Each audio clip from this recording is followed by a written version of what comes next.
হ্যাঁ বন্ধু, আমাদের সাফল্য মেনে নিতে পারে না আমাদের পরিচিতরাই।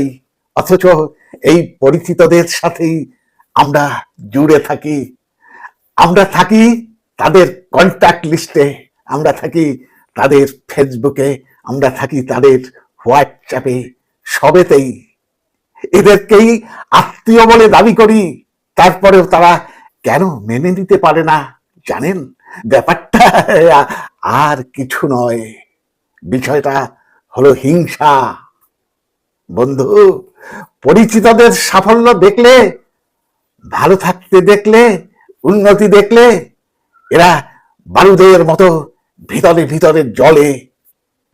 এই তো কয়েক পরিচিতদের আমরা শুভাকাঙ্ক্ষী ভাবলেও আসলে এরা অন্যের ভালো চায় না, কিছুতেই প্রশংসা করবে না। মনে করুন আপনি ভালো গান করেন, একটা ভিডিও করে সোশ্যাল মিডিয়ায় পোস্ট করুন, কোনো রিয়াক্ট ওদের থেকে পাবেন না। অথচ ওই ব্যক্তি সোশ্যাল নেটওয়ার্কে অল টাইম পড়ে আছেন। আপনি হয়তো ভালো চাকরি পেয়েছেন, সেই আনন্দ সোশ্যাল মিডিয়ায় শেয়ার করছেন। দেখবেন আপনাকে যারা চেনে না তারা আপনাকে অভিনন্দন জানালেও এরা কিছুতেই আপনাকে অভিনন্দন জানাবে না।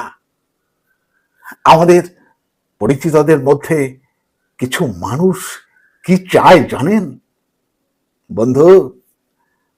আপনি উপরে উঠুন, কিন্তু তার থেকে বেশি উপরে উঠবেন না, তার থেকে বেশি সফল হবেন না, তার থেকে বেশি সুন্দর হবেন না। আপনি তার নিচে থাকুন। এরা চাইবে আপনি সারা জীবন দুঃখে থাকুন। আপনি সাফল্যের গল্প না করে তার সাথে আপনার দুঃখের কথা শেয়ার করুন। চাইবে আপনি তার করুণার পাত্র হয়ে বাঁচুন।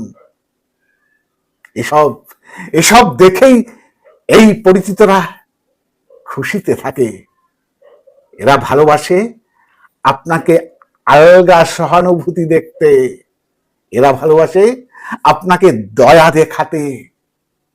এরা মনে মনে চায় আপনি এদের কাছে হাত পাতুন, এদের নিচে থাকুন, কিন্তু উপরে উঠবেন না।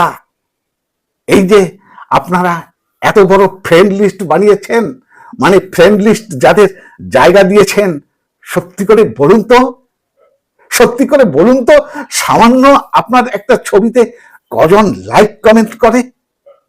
দেখে সবাই, কিন্তু এড়িয়ে যায়, এড়িয়ে যায়। অথচ এই ব্যক্তি অন্যের পোস্টে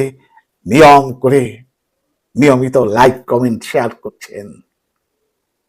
আপনার সাফল্য, ভালো থাকা যদি মানতে না পারে, জানবেন আপনি তার হিংসার কারণ।